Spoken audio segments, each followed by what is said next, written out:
उल्टा पढ़ लें, जो पीछे टॉपिक पढ़ा था कूलाम्ब्स लॉ पढ़ लिया और साथ में कूलाम्ब्स लॉ की अपन ने वेक्टर फॉर्म पढ़ ली। जरूरी भी थी क्योंकि कूलाम्ब्स लॉ अपन इलेक्ट्रिक फोर्स का मैग्नीट्यूड डिटरमाइन करने के लिए पढ़ रहे थे और हमें पता है कि फोर्स वेक्टर क्वांटिटी है तो मैग्नीट्यूड के साथ डायरेक्शन भी होगी, तो अपन ने उसकी वेक्टर फॉर्म भी पढ़ ली। अब इस कूलाम्ब फोर्स की एक स्पेशलिटी होती है, वो मैं आपको बता रहा हूँ कि ये जो कूलाम्ब्स लॉ लग रहा था ये इलेक्ट्रिक फोर्स कैलकुलेट करने के लिए लग रहा था। कितने चार्जों के बीच में अभी तक अपन ने पढ़ा? दो चार्जों के बीच में। जैसे आप ध्यान दें, मैंने ये कहा था यहाँ पे चार्ज Q1 है और इस चार्ज Q1 से कुछ डिस्टेंस पर दूसरा चार्ज है मेरे पास, कौन सा? Q2। सपोज दैट बेटा दोनों के बीच की डिस्टेंस कितनी थी यार? तो आपने कहा कि इन दोनों के बीच में जो इलेक्ट्रिक फोर्स लगेगा उस इलेक्ट्रिक फोर्स की value 1/4πε0 Q1 Q2 upon R² होती है। अपन ने मैग्नीट्यूड निकाला था अकॉर्डिंग टू कूलम्ब्स लॉ। अब इस फोर्स में क्वेश्चन ये आता है कि बेटा नेचर में या किसी सिस्टम में ऐसा तो कहीं कंपलसरी नहीं है कि केवल दो ही पार्टिकल होंगे जिनके पास चार्ज होगा। सपोज दैट जैसे आपने Q1 और Q2 के बीच में फोर्स निकाला और इनके आसपास कहीं पे एक चार्ज और आ गया और वो कौन सा चार्ज आ गया? Q3 चार्ज आ गया। अब क्वेश्चन ये उठता है कि आपने जो इन दोनों के बीच में लगने वाला फोर्स बताया वो बताया 1/4πε0 Q1 Q2 upon R²। Question ये बनता है कि वो फोर्स आपने इन दोनों चार्जों के बीच में बताया जो लगे और एक तीसरा चार्ज यहाँ पे आसपास आ गया, तो आप ये बताओ कि इन दोनों के बीच में लगने वाला ये फोर्स का जो मैग्नीट्यूड है वो इतना ही रहेगा या चेंज हो जाएगा इस तीसरे चार्ज के कारण, क्योंकि इस पार्टिकल के पास भी चार्ज है और ये इस Q1 से कुछ दूरी पर है, Q2 से भी कुछ डिस्टेंस पर है, तो Q1 भी या ये कहे Q1 भी Q3 पर लगाएगा या ये कहे Q3 Q1 पर फोर्स लगाएगा। इसी प्रकार से Q3 किस पर फोर्स और लगाएगा? Q2 पर फोर्स लगाएगा।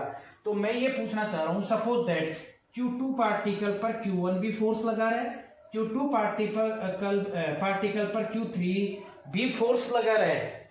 तो अब मेरा क्वेश्चन ये था कि जब Q2 पर Q1 फोर्स लगा रहा है उसका इतना अमाउंट था, अब जब Q3 नजदीक और आ गया तो वो भी इसके ऊपर फोर्स लगाने लग गया, तो क्या ये अमाउंट चेंज हो जाएगा जो Q1 Q2 पर फोर्स लगा रहा था? तो हमारा आंसर है कि Q1 द्वारा Q2 पर लगाए गए फोर्स पर कोई इफेक्ट नहीं पड़ेगा। ये बात अलग है कि इस पर लगने वाला नेट फोर्स चेंज हो जाएगा। क्यों? क्योंकि इस पर जो नेट फोर्स लग रहा था वो पहले केवल किसके कारण लग रहा था? Q1 के कारण। अब Q1 के कारण तो लग ही रहा है, साथ में किसके कारण और लगेगा? Q3 के कारण भी लगेगा। तो इस पर जो नेट फोर्स है वो चेंज हो जाएगा, वो नया निकल के आएगा जो आएगा जो। बट हम ये ध्यान रखें कि Q2 पर जो फोर्स लगेगा Q1 के कारण जो लग रहा था वो इतना उसका मैग्नीट्यूड था। सपोज ये 5 न्यूटन था तो ये 5 न्यूटन ही रहेगा, यानी ये 5 न्यूटन था तो ये 5 न्यूटन ही रहेगा। ऐसा नहीं है कि तीसरा चार्ज पास लाने पर Q2 पर जो फोर्स लगा Q1 के कारण वो कम हो गया। ऐसा नहीं है कि ये इसकी तरफ ध्यान देने लग गया, इसका इधर से ये नेग्लेक्ट करने लग गया, नहीं, ये अपना उतना ही फोर्स लगाएगा, ये आके और अपना इसके ऊपर फोर्स लगाएगा, तो नेट फोर्स पहले की बजाय बढ़ गया बट इसका जो अमाउंट था वो उतना ही रहेगा। इट मीन्स हम ये कह सकते हैं कि कूलम्ब्स लॉ के अकॉर्डिंग दो चार्जों के बीच में फोर्स इस चीज पर डिपेंड नहीं करता कि उनके पास को तीसरा चार्ज प्रेजेंट है या नहीं है। वो है तो भी उनके बीच, दोनों के बीच का मैग्नीट्यूड उतना ही रहेगा फोर्स का, तीसरा प्रेजेंट हुआ तो भी उतना ही रहेगा, नहीं रहा तो भी उतना ही रहेगा। हम डायरेक्टली ये कह सकते हैं कि ये टू बॉडी रिएक्शन फोर्स है, दो बॉडियों के बीच का इंटरेक्शन है ये, उससे तीसरे पर फर्क नहीं पड़ता, नेट अमाउंट उसका चेंज हो जाता है। यानी इस स्टेटमेंट के कारण हम यहाँ पे सुपरपोजिशन का प्रिंसिपल अप्लाई कर सकते हैं। सुपरपोजिशन का प्रिंसिपल वहां अप्लाई होता है जहां एक ग्रुप किसी एक चीज पर इफेक्ट डाल रहा हो, तो नेट इफेक्ट हमें निकालना हो तो हम कौन सा लॉ अप्लाई करता है? सुपरपोजिशन। तो इसी कारण हमने यहाँ सुपरपोजिशन का लॉ अप्लाई कर सकते हैं चार्जों के लिए। कैसे अप्लाई कर सकते हैं वो मैं आपको दिखा रहा हूं। आप सारे सामने ध्यान दें कि हमारे पास यहाँ पे चार्जों का एक पूरा ग्रुप है, पूरे चार्जों का एक ग्रुप है। हमने देखा क्या कौन कौन से ग्रुप है, मैं फिर से नोटिस करवा रहा हूं, आप समझें। यहाँ Q1 चार्ज है, यहाँ Q2 चार्ज है, यहाँ Q3 चार्ज है, ऐसे Qn चार्ज है। जैसे मैं समझा रहा हूं, ये A पॉइंट है, यहाँ पे B पॉइंट पर Q2 चार्ज है, यहाँ C पॉइंट है, यहाँ पे Q3 चार्ज है, D पॉइंट है, Q4 चार्ज है। ऐसे चलते चलते यहाँ Z पॉइंट है और Qn चार्ज है, और यहाँ जो है A पर Q1 चार्ज है। यानी इस Q1 चार्ज के आसपास बहुत सारे चार्ज प्रेजेंट है, कोई एक नहीं दो नहीं, बहुत सारे चार्ज प्रेजेंट है। यानी चार्जों का एक ग्रुप यहाँ पे प्रेजेंट है। और हम ये जानते हैं कूलम्ब्स लॉ के अकॉर्डिंग अगर दो पार्टिकल चार्ज रखते हैं तो उनके बीच में एक फोर्स लगता है जिसे अपन इलेक्ट्रिक फोर्स कहते हैं। तो अब आप देखना यहाँ पे जो ये Q1 चार्ज है इस पर Q2 इसके पास प्रेजेंट है, तो Q2 के पास भी चार्ज है, तो Q2 के चार्ज के कारण भी इस पर फोर्स लगेगा, Q3 के चार्ज के कारण भी इस पर फोर्स लगेगा, Q4 के चार्ज के कारण भी इस पर फोर्स लगेगा, ऐसे Q5 Q6 और लास्ट में Qn के कारण भी इसके ऊपर फोर्स लगेगा। यानी अकेले चार्ज पार्टिकल Q1 पर किस किस के कारण फोर्स लगा, Q2 के कारण भी लगा, Q3 के कारण भी लगा, Q4 के कारण भी लगा, और ऐसे सबके कारण लगते लगते Qn के कारण भी लगा। यानी अब मैं ये नहीं कह रहा कि इसके ऊपर Q3 के कारण Q2 के कारण जो फोर्स लगा वो चेंज हो गया, नहीं, वो जितना लगना है वो लगेगा। Q3 के कारण जितना लगना है वो लगेगा, Q4 के कारण जितना लगना है वो लगेगा। सबका इंडिविजुअल चेंज नहीं हुआ, बट सबका एक ही पॉइंट पर लगने के कारण जिस पॉइंट पर फोर्स लग रहा है उसकी नेट वैल्यू कितनी होगी ये हमें किससे पता लगेगा, सुपरपोजिशन के प्रिंसिपल से पता लगेगा। मैंने स्टेटमेंट लिखा है, एक बार हम उसको समझ लेते हैं। मैंने लिखा है अकॉर्डिंग टू दिस प्रिंसिपल। कौन सा प्रिंसिपल, सुपरपोजिशन का principal. When a group of charges applies electric force on a particular point charges, यानी एक चार्जों का ग्रुप समूह पूरा एक पार्टिकुलर पॉइंट चार्ज जैसे ये था यहाँ पे उसके ऊपर इलेक्ट्रिक फोर्स अप्लाई करता है, then the resultant force on this point charge, उस पॉइंट चार्ज का resultant force is obtained by the vector sum. कैसे प्राप्त किया जाता है, वेक्टर सम। ध्यान रखेंगे ये चीज, मैंने आपको एक पिछले टॉपिक में बताया था सम बहुत टाइप के होते हैं, न्यूमेरिकल सम था, अलजेब्रिक सम था, वेक्टर सम था, लगभग तीनों अपन ने पढ़ लिए हैं। तो यहां कौन सा सम लेंगे, vector sum of all the forces on this point charge due to all other point charges, यानी और अदर जो पॉइंट चार्जेस है उनके कारण इस पॉइंट चार्ज पर लगने वाले जितने भी फोर्स हैं उन सबके वेक्टर सम के बराबर होगा। वेक्टर सम क्यों लिया, क्योंकि फोर्स निकाल रहे हो, फोर्स वेक्टर क्वांटिटी है और वेक्टर क्वांटिटी का जो सम होता है वो वेक्टर सम आएगा यहाँ पे। तो इस पर जो फोर्स लगेगा, अभी आपने कहा ये सारे फोर्स लगा रहे, तो इसका नेट फोर्स जो आप कह रहे थे Q2 अपना फोर्स लगा रहे जितना भी, Q3 अपना फोर्स लगा रहा है, Q4 अपना लगा रहा है। तो आप एक बात बताओ, एक आदमी मैंने ये बीच में खड़ा कर रखा है, इसके एक रस्सी बांध दी, ये इसे इधर खींच रहा है, एक आता है इसे इधर खींच ले रहा है, आप क्या निर्णय दोगे किधर जाएगा? हम देखेंगे किसकी स्ट्रेंथ ज्यादा है उसी तरफ जाएगा। एक इधर खींचने लग जाए, एक इधर खींचने लग जाए, तो इसके ऊपर नेट फोर्स तो चारों तरफ से लगा ना, तो चारों का जो सम है वो कैसा सम होगा, यहाँ पे बेटा ध्यान देंगे हम, कैसा सम होगा, वेक्टर सम होगा। ये आपका सुपरपोजिशन का प्रिंसिपल कहता है। अब हम इसे कैलकुलेट कैसे करेंगे, कैलकुलेट करने के लिए मैंने आपके सामने यहाँ एक डायग्राम बना रखा है, आप उसको देखेंगे, यहां से समझेंगे आप इस बात को। मैंने क्या किया, यहाँ पे एक रेफरेंस फ्रेम लिया और रेफरेंस फ्रेम में चार्जों का एक ग्रुप लिया जिसमें मैंने कुछ ग्रुप चार्ज शो किए। यहाँ मैंने Q1 चार्ज शो कर रखा है, यहाँ मैंने Q2 चार्ज शो कर रखा है, यहाँ मैंने Q3 चार्ज शो कर रखा है और यहाँ मैंने Q1 चार्ज शो कर रखा है। रेफरेंस है तो क्योंकि आपका ये फ्रेम है एक, तो यहाँ पे ओरिजिन के रेस्पेक्ट में हर पॉइंट का जिसके ऊपर चार्ज है सबका अपना अपना पोजीशन वेक्टर दे रखा है। सपोज Q1 जो चार्ज है यहाँ जो रखा हुआ है वो Q1 चार्ज है, ये Q1 चार्ज है और Q1 चार्ज का पोजीशन वेक्टर ओरिजिन के रेस्पेक्ट में कितना है, R1। इसके पास दूसरा चार्ज है Q2 और Q2 का ओरिजिन के रेस्पेक्ट में पोजीशन वेक्टर कितना है, R2। ठीक है।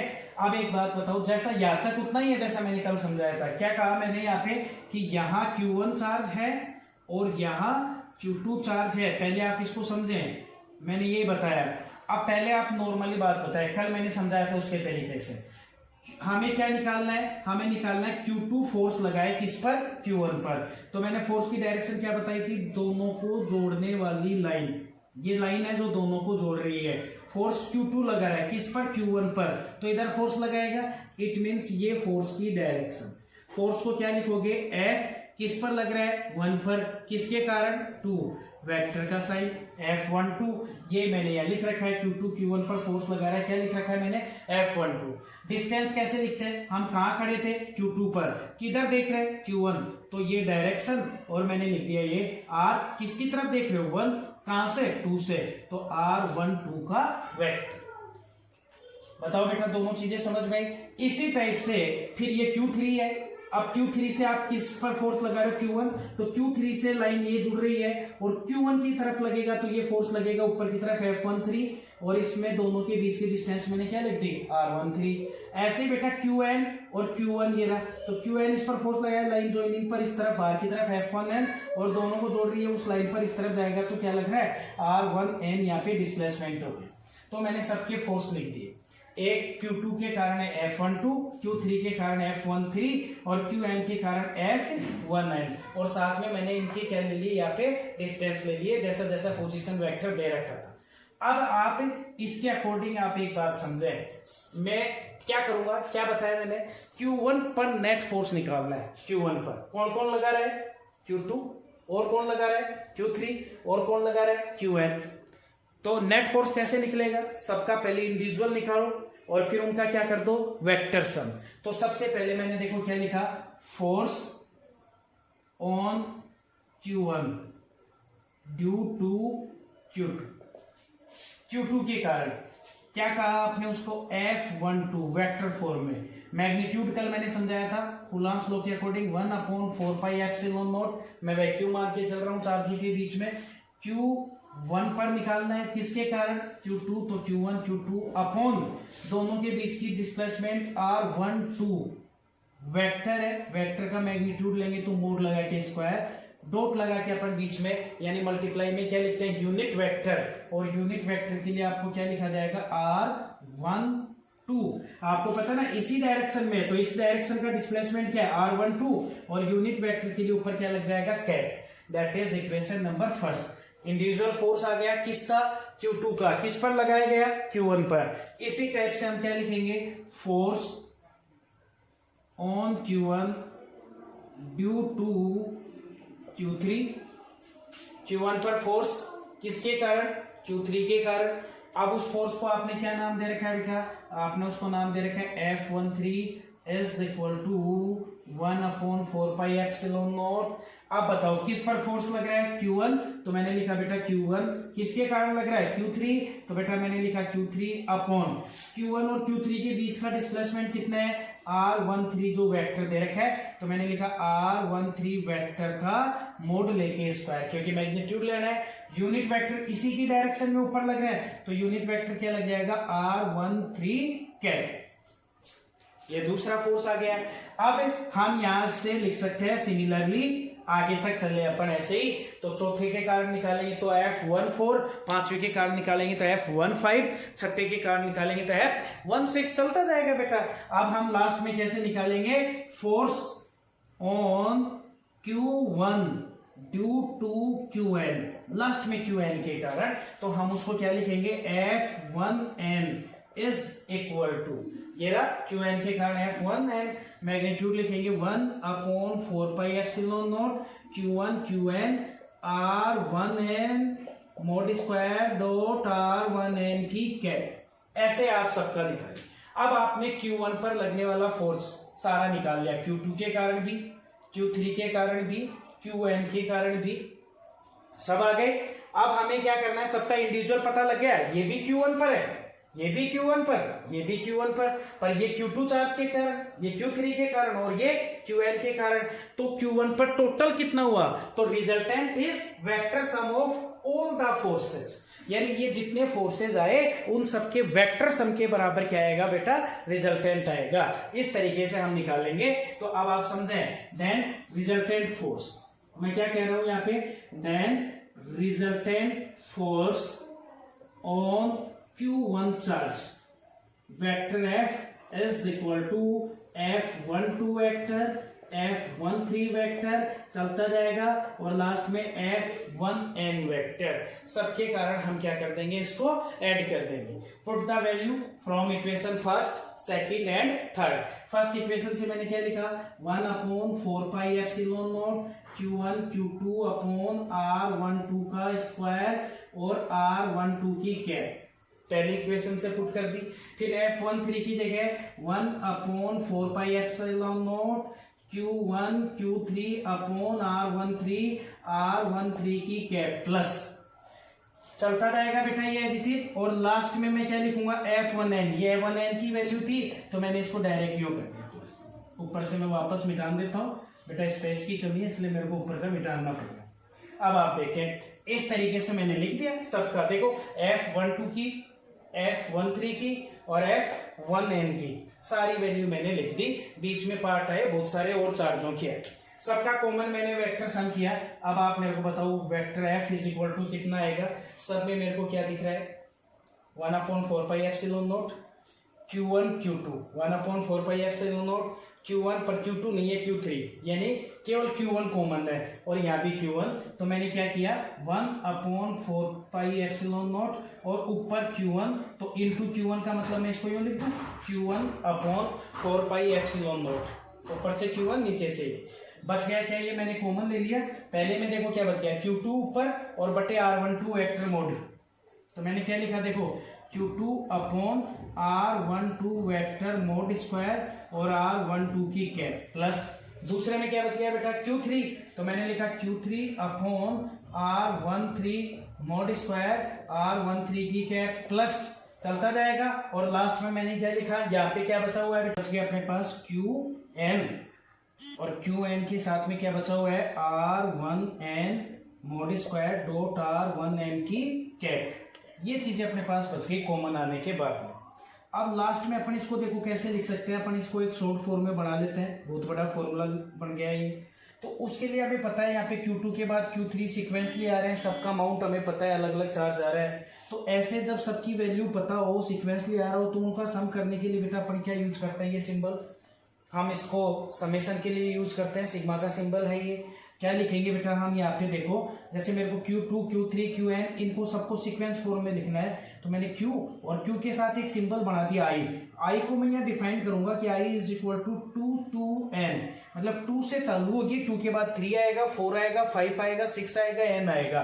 तो हमने क्या देखा, देखो I की जगह 2 आया तो Q2 फिर Q3 फिर Q4 आता जाएगा। जैसे मैं आपको समझाने के लिए लिख रहा हूँ, मैंने I इज इक्वल टू 2 लिखा तो पहले क्या आ जाएगा Q, I की जगह क्या आ जाएगा 2, फिर समेशन के कारण प्लस आ जाएगा, फिर Q I की जगह आ जाएगा 3, ऐसे लास्ट में चलते चलते लास्ट में क्या आ जाएगा Q I की जगह कितना आ जाएगा n।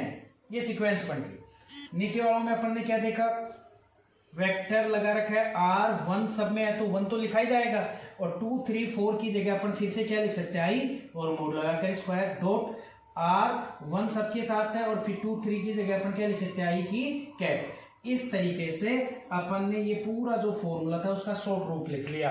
आप इसको समझे, देखो I की जगह मैंने 2 लगाया, नीचे R1 I की जगह फिर क्या लिखूंगा 2, तो R12 का स्क्वायर डॉट R12 की कैप, बताओ बेटा यही बन गया 12 का स्क्वायर और 12 की कैप। फिर मैं 2 के बाद क्या लिखूंगा 3, तो यहाँ 3 आ जाएगा, ये आ गया Q3। फिर इसके साथ देखो I की जगह ये क्या जाएगा 1 3 और 1 3, तो 1 3 और 1 3, यानी इसी का ये शॉर्ट फॉर्म बन गया, जिसमें ये पार्ट Q1 अपॉन 4πε0 कॉमन आ गया, और समेशन में QI upon R1I vector mode का मोड लेके स्क्वायर और R1I कैप, ये आपका यूनिट वेक्टर होगा। इस तरीके से हम लास्ट फॉर्मूला इसका निकाल सकते हैं। ये आपका वेक्टर सम रिप्रेजेंट कर रहा है यहाँ पे। इसका मतलब जो एक चार्ज था Q1, उस पर बाकी के जितने भी चार्ज थे Q2 Q3 Q4 और Qn, सबके द्वारा जितना फोर्स लगना था वो सबके इंडिविजुअल फोर्स का वेक्टर सम होगा, जिसको अपन ने इस फॉर्म से यहाँ रिप्रेजेंट किया। इस तरीके से बेटा ये कूलम्ब्स लॉ का टॉपिक था, कंप्लीट हुआ। अब अपन इसमें बुक के कुछ एग्जांपल सोल्व कर लेंगे जो न्यूमेरिकल्स हैं जो, और फिर अपन इलेक्ट्रिक फील्ड यहाँ से आगे चालू करेंगे। धन्यवाद।